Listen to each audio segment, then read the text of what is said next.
when you get it right, when you add value, when you don't take their time, you just deliver insane results, they can't help but be overwhelmed because so few people can do that it just stands out dramatically. How's it going, everyone? Welcome back to the show. Today, we're going to talk about how to get more $100 million relationships. I'm going to be 3 pieces of this real quick.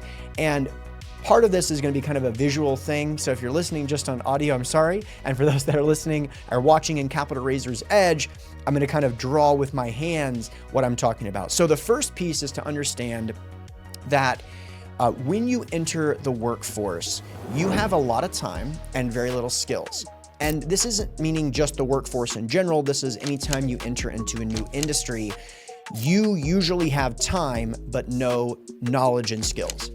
And so the goal is for you to work from, imagine on an XY axis, really high in time, really low in skills, working your way all the way down to the right of the XY axis, the bottom of the right, which is now all of a sudden you've got no time to waste, but you've got a lot of skills and your time is very valuable, AKA that's why you can't waste it. So when you get started, your goal in any industry is to find a way to work your way from having all the time to waste and no skills to not only having a lot of skills and valuable time, but the way to get to the point where you have no time to waste and valuable skills is solving the problems of people that have no time and valuable skills. Meaning, if you can solve the problem of wealthy people and rich people and successful people, you will, by necessity, be valuable to the marketplace. And this is way more helpful than if you try to solve problems with people that have no money and all the time. So that is a first lens through which to view this conversation. And the story I told recently in one of my YouTube videos is that if you want to get connected to someone who has a private jet or has a yacht or drives around in a helicopter a lot, you got to remember that maybe not the yacht, but for sure the private jet and for sure the helicopter, these are things that people use not to ball out, but because they're more efficient. And it doesn't matter if they're $20,000 to go from New York to New Jersey, which is not how much it costs, but even if it costs that much, if it's going to get them a lot faster and it's going to be more convenient and it's going to allow them to spend more time working, that's why people are using helicopters all the time in that area and private jets all over the country. Okay, so just keep that in mind. Now, the second piece of this is because of the spectrum where if you have all the time in the world and no skills, you think about adding value differently than the people that think about adding value when they have no time. And if you want to be able to solve the problems of people that have no time, you have to start reimagining what it means to actually bring them value. So what do I mean by that? Well, a lot of you probably know Alex Hormozi. He's done a lot of great things and said a lot of awesome stuff, but the thing that he's done that has helped many industries is this concept of time to value. To add value to $100 million net worth kind of people, the most important part of the equation is the amount of their time it takes to give them the value. Okay? So a lot of you listening to this right now want to add value to busy professionals. Well, think about if the people are way more busy, they're usually way more valuable. Now, for the people that are listening to this, maybe you're out there trying to raise capital and maybe you've listened to a couple of podcasts. And so because of that, you've been like, Hunter told me to write an ebook. So I'm going to write this ebook and I'm going to show that I'm smart. And I'm going to tell my busy professionals to go and watch my webinar, read my ebook or whatever. The problem with this though, is that their time is so valuable, it's difficult to get them to consume a 45-minute webinar or a 10,000 word ebook. And so the faster you can bring value into their lives, the more important you're going to be. And only then will you be allowed a little bit more of their precious time to actually go through something like an ebook or something like a webinar. So if you want to be able to add value to people that are ultra wealthy, centimillionaires and billionaires constantly, and I mean every day, while you're walking the dog, while you're working out, while you're taking a shower, you got to be thinking about, what can I do to add as much value to these people as fast as possible with as little amount of their time required?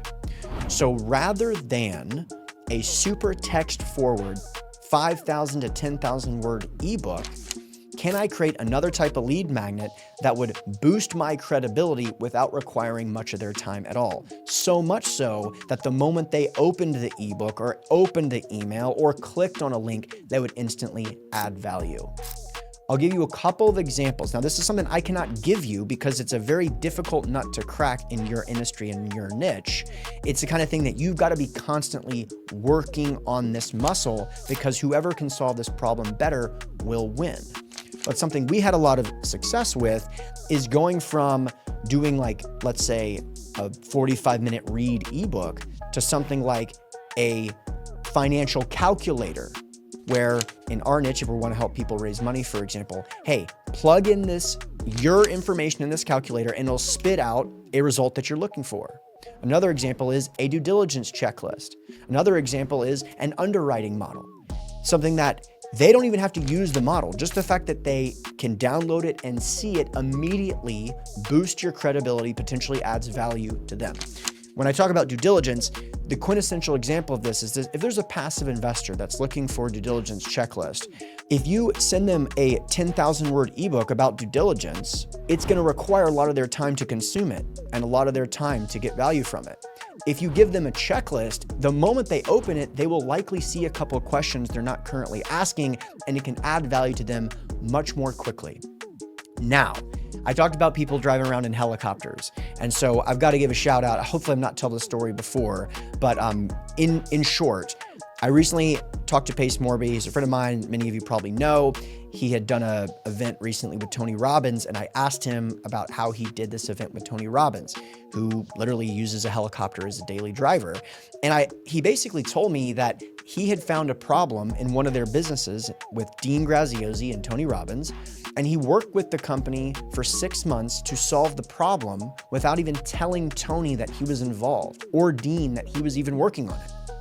So he worked with the team for 6 months, saving them millions of dollars, requiring none of their time.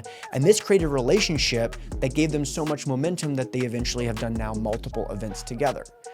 So that's the kind of thing you have to look for. Those are the opportunities. If you want to work with centimillionaires and billionaires, you can't use the same formula for value adding as if it was your own time, especially if you're early on in your skill development, because your perspective of what it means to deliver value is not so heavily weighted in terms of the calculation and the cost of your time. So that, my friends, is how you add value to $100 million relationships.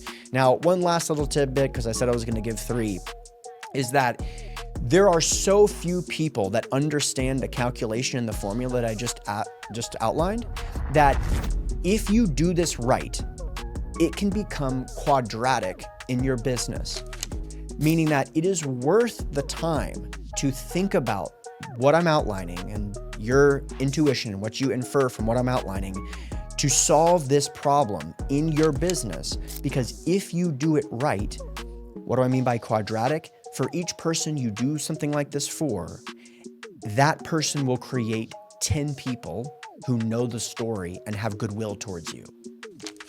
How do I know this? Because I just told you that story about Pace Morby, guys. Right? So that's what happens when you get it right, when you add value, when you don't take their time and you just deliver insane results.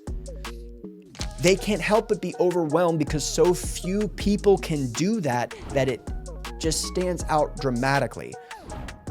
Just to clarify and close the loop, the opposite of this is DMing someone that you respect, that knows that you know they're a centimillionaire or billionaire, that you look up to, and DMing them, hey bro, how can I add value to you? You might be being nice, but in that very DM, you're revealing that your calculation is so skewed to requiring their time to even tell you how you could add value to them, because you're not thinking about the formula that I was just talking about. Does that make sense? So if there's someone that you look up to, if there's someone that you have digested a bunch of their content, if there's someone that you would love to do an event with or something like that, or partner with on a deal, take your time, not theirs, uncovering what it is that they need in their business, what pain points, and how can you solve the problem. Can I say one more story because this is kind of a good one? This is a personal one.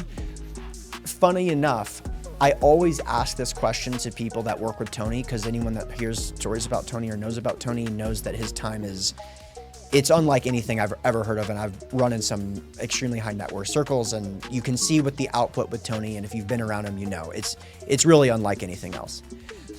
I also have been able to spend some time with Russell Brunson, who's considered one of the best and most influential marketers of all time. Now, Russell Brunson also did an event with Tony Robbins. And so I also had an opportunity to ask Russell about this as well.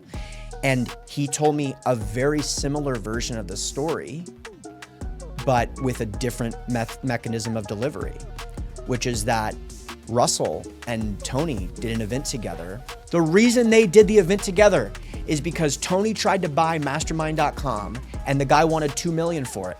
But he was a ClickFunnels guy, and so Russell reached out to him and said he would do a couple of hours of consulting for him for free if they sold him the website for $500,000, and he bought it for $500,000, and he gave it to Tony for free. So that is what I'm talking about. So if you want to get those centimillionaire and billionaire clients, that's how to do it. And so Russell found out that he wanted to buy mastermind.com.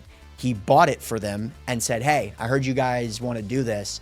And if you're going to do it, I hope you'll partner with me on it because I got some ideas. And they did. And they ended up doing it together. The partnership didn't work out. They went their separate ways, but they did launch the thing, and he got to be in a business with Tony Robbins. So pretty cool, right?